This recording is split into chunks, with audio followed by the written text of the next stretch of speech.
Kalau si awak ada masalah sumak hidung, ketak hidung, berai hidung, ada masalah resdung, saya nak tunjuk produk kopok awak.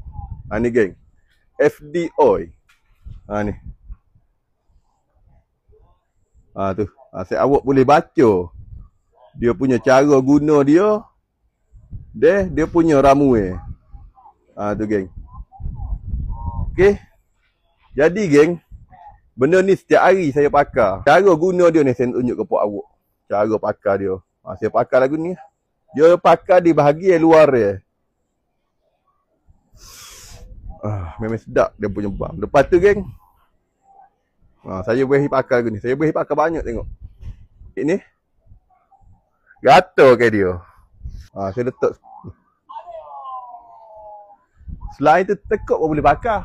Kalau si awak nak pakai tekuk, si awak gatal ke dia. Dia rasa aroma yang memukau. Dia sedap di rongga hidung pok awak.